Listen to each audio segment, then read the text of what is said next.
কারবালার বেদনা বিধুর ঘটনার স্মরণে পুরান ঢাকার হোসেনি দালান থেকে সকালে বের হয় ঐতিহ্যবাহী তাজিয়া মিছিল। কালো পোশাক, খালি পা আর হায় হোসেন স্লোগানে শোক জানিয়েছে হাজারো মানুষ। কালো পাঞ্জাবি পরে খালি পায়ে মাথায় কালো পতাকা বেঁধে মাতম তুলে বের হয় তাজিয়া মিছিল। হায় হোসেন ধ্বনিতে ভারী হয়ে ওঠে পুরান ঢাকার সকাল। ভোর থেকে জমে ওঠে ইমামবাড়ার আঙিনা। শোকের প্রতীক হয়ে একে একে হাজির হন পুরান ঢাকার বাসিন্দারা। দেশের বিভিন্ন প্রান্ত থেকেও আসে অনেকে। পবিত্র আশুরা উপলক্ষে সকাল 10টায় হোসেনি দালান থেকে শুরু হয় এই শোকযাত্রা।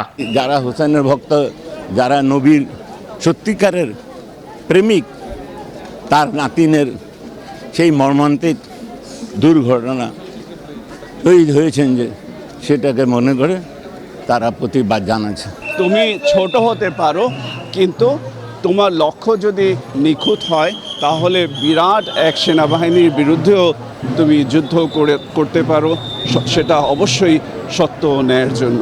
কারো হাতে নিশান, কারো কাঁধে দুলদুল ঘোড়া, কারো মুখে মরমী স্লোগান, বুকে জ্বলন্ত ব্যথা। কারবালা যেন জীবন্ত হয়ে ওঠে হাজারো মানুষের শরীর জুড়ে, চোখ জুড়ে আর হৃদয়ে। পরিবারের ছোট সদস্যরাও এসেছে বাবা মায়ের হাত ধরে, কেউ বা কাঁধে চেপে। আমার দাদা পড়ছে, আমার বাবারটার পর আমি পড়ছি। এখন আমারটা আমার ছেলেকে দিব, এই জন্য জাস্ট ওনাকে আগে থেকে পরিচয় করাচ্ছি।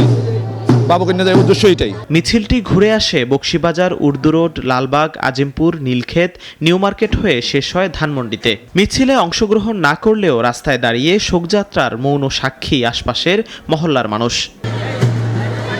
মিছিল ঘিরে ছিল আইনশৃঙ্খলা রক্ষাকারী বাহিনীর কড়া নজরদারি। সম্পূর্ণ নিষিদ্ধ ছিল মিছিলে দা, বল্লম, ছুরি বা আতশবাজি। তবুও মিছিলের মাঝে দেখা গেছে শরীরে আঘাতে রক্তাক্তের দৃশ্য।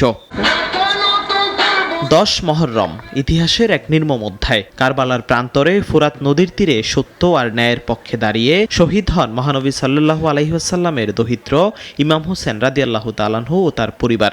হিজরি 61 সনের সেই ঘটনা এখনো মুসলিম বিশ্বে কাঁপন তোলে শোক আর শ্রদ্ধায়। জিহাদুল ইসলাম, নাগরিক, ঢাকা।